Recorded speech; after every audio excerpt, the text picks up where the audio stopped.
حضرت خلیل اللہ جب وادی غیر ذی زرع میں سیدہ ہاجرہ اور ان کے معصوم نونہال کو چھوڑ کر کے جانے لگے، ایسی وادی جہاں حیوانی وجود بھی نہیں تھا، نباتات بھی نہیں پائے جاتے تھے، پانی کا ایک قطرہ بھی دستیاب نہیں تھا، کالے سیاہ مہیب پہاڑ جیسے فولاد پگھلا کے ڈال دیا، وہ وادی جہاں دن کو بھی خوف آئے وہاں حضرت ہاجرہ نے راتیں بھی گزاری۔ کتنا دردناک لمحہ تھا۔ جب سحری کا وقت ہوا حضرت خلیل اللہ دعائیں دے کے رخصت ہونے لگے، حضرت ہاجرہ سلام اللہ نے آگے بڑھ کے اپنے شوہر نامدار کا دامن پکڑ لیا، تمسکت بعضیالہ، دامن پکڑ کے بولی میرے شوہر نامدار، اس مہیب وادی میں، اس پہاڑوں کے دامن میں جہاں دن کو بھی خوف آئے، نونہال معصوم کے ہمراہ مجھے چھوڑ کے کہاں جا رہے ہو؟ حضرت خلیل اللہ نے کوئی جواب نہیں دیا۔ پھر قدم اٹھایا تو زوجہ نے پھر دامن پکڑا، پھر وہی سوال، پھر کوئی جواب نہیں آیا۔ تیسری مرتبہ دامن پکڑا، خلیل اللہ کی جانب سے کوئی جواب نہیں آیا، تو خاتون خود بولی کیا اللہ کا حکم تو نہیں؟ تو حضرت خلیل اللہ نے کہا نعم، ہاں اسی کا حکم ہے۔ حضرت ہاجرہ نے دامن چھوڑ دیا، کہا جائیے، خیر سے جائیے، اگر اس کا حکم ہے وہ ہمیں ضائع نہیں ہونے دے گا۔ جہاں دن نہیں گزارے جا سکتے تھے پھر اس خاتون نے وہاں راتیں بھی کاٹی۔ وہ وادی جس میں وحشت بھی قدم رکھتی تھی ڈر ڈر کے، جہاں پھرتے تھے آوارہ تھپیڑے بادے سر سر کے، جہاں پر گھاس اگتی ہے، جہاں نہ پھول کھلتے ہیں، مگر وہ سرزمین ہے آسماں بھی جھک کے ملتے ہیں۔ اپنی پاک باز بیوی اور نونہال بیٹے کو چھوڑ کے حضرت خلیل اللہ دعائیں دے کے رخصت ہو گئے۔ تھوڑا سا توشہ تھا، 2-1 دن کے بعد ختم ہو گیا۔ پھر ماں کی چھاتی سے دودھ بھی خشک ہو گیا، نونہال پیاس سے تڑپنے لگا۔ ماں تو پھر ماں ہوتی ہے، تڑپتی ہوئی ممتا کا دل بے قرار ہوا۔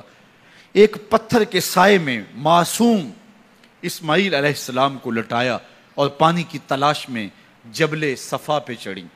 اطراف میں آسمانوں کی طرف دیکھا، کہیں کوئی پرندے اڑتے دکھائی دیں اور پانی کا نشان ملے اور میں وہاں سے بیٹے کے لیے 2 بوند لے آؤں، لیکن کچھ دکھائی نہیں دیا۔ تا حد نظر پھیلا ہوا آسمان ہی آسمان ہے اور پہاڑ ہی پہاڑ نیچے دکھائی دیتے ہیں۔ پھر مروہ پہ آئیں، درمیان میں نشیبی جگہ تھی، وہاں بیٹے کا من موہنا چہرہ دکھائی نہیں دیتا تھا، دوڑ کے گزری اور جا کے صفا پہ گھوم کے دیکھا، کچھ نظر نہیں آیا۔ ادھر بھی دیکھ لیا، ادھر بھی دیکھ لیا، لیکن ماں تھی۔ پھر دوبارہ صفا پہ آئی، صفا پہ دیکھا، کچھ دکھائی نہیں دیا۔ پھر تڑپ کے مروہ پہ آئیں، وہاں پھر دیکھا، کچھ دکھائی نہیں دیا۔ پھر صفا پہ آئی، کبھی صفا پہ کبھی مروہ پہ، تڑپتی ہوئی ماں کی ممتا، بے قرار دل، ادھر پانی کی پیاس سے تڑپتا ہوا معصوم اسماعیل پتھر کی اوٹ میں، درمیان سے ماں گزرتی ہے تو بھاگ کے گزرتی ہے کہ بیٹے کا من مونا چہرہ بھی نگاہوں کے سامنے رہے۔ ذرا منظر تو دیکھو کتنا دل آویز ہے۔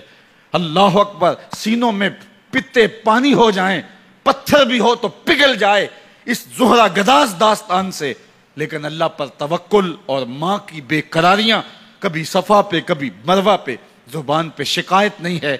پھر جب مروہ پہ پہنچتی ہیں، 7 چکر مکمل ہو گئے، تو ادھر کیا دیکھا کہ معصوم اسماعیل ایڑیاں رگڑ رہا ہے۔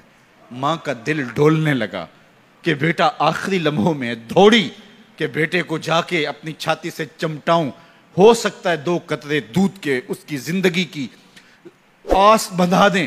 تو ماں دوڑتی ہوئی آئی، لیکن جب قریب آئی تو منظر بدلا ہوا تھا۔ معصوم کی ایڑیوں کے رگڑنے سے تازہ چشمہ پھوٹ رہا ہے، پانی ہے کہ بے قابو ہونا چاہ رہا ہے۔ آگے بڑھی، جلدی جلدی مٹی کی منڈھیری کرتے ہوئے کہا زم زم، رک جا رک جا۔ اللہ اکبر۔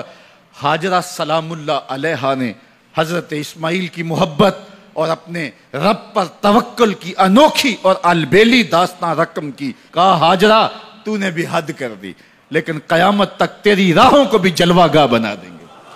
یہاں نبی بھی دوڑیں گے، ولی بھی دوڑیں گے، غوث بھی دوڑیں گے، کتب اور ابدال بھی دوڑیں گے، شہنشاہ بھی دوڑیں گے، کج کلا بھی دوڑیں گے۔ یہ دوڑنا ہم عبادت بنا دیں گے، حتیٰ کہ امام الانبیاء بھی ان راہوں کی سائی کرتے رہے۔ عجیب رنگ، عجیب منظر اور عجیب کیف کا عالم۔ اچھا، یہاں رک کے ایک بات کرنا چاہوں گا، اگر آپ کی توجہ ہو، جہاں حضرت ہاجرہ دوڑی اور ان کے مبارک قدم وہاں لگے اور لگ کے ہٹ گئے، عارضی نسبت ہے، مستقل نسبت نہیں ہے۔ جہاں ان کے قدم لگ کے ہٹ گئے وہ جگہ تو جلوہ گاہ بن گئی، اور جہاں حضور خود جلوہ فرما ہیں وہ گنبد خضرا جلوہ گاہ کیوں نہیں ہو سکتا ہے؟ اب یہ پانی جہاں حضرت اسماعیل کے قدم لگے، یہ پانی دنیا کا عظیم ترین پانی ہے، اور پھر اس کا پروٹوکول یہ ہے، اس کو کھڑے ہو کے پیا جاتا ہے۔ یار یہاں بھی روک کے ایک بات کہہ دوں، حضرت اسماعیل کے قدموں کو چھونے والے پانی کا پروٹوکول ہے کہ اس کے لیے کھڑے ہو جائیں، اور حضرت اسماعیل مسجد اقصیٰ میں جس کے پیچھے کھڑے ہو کے نماز پڑھتے ہیں اس امام کے لیے کھڑے ہو کے مصطفیٰ جان رحمت پہ لاکھوں سلام پڑھ لیں تو اس میں شرک کہاں سے آ جائے گا؟ تو یہ تکریم ہے، یہ عزت ہے اس پانی کی کہ اس نے حضرت ذبیح اللہ کے قدم چھوئے ہیں۔ تو یہ سارا حج اللہ اکبر ہمیں ہمارے ماضی سے جوڑتا ہے۔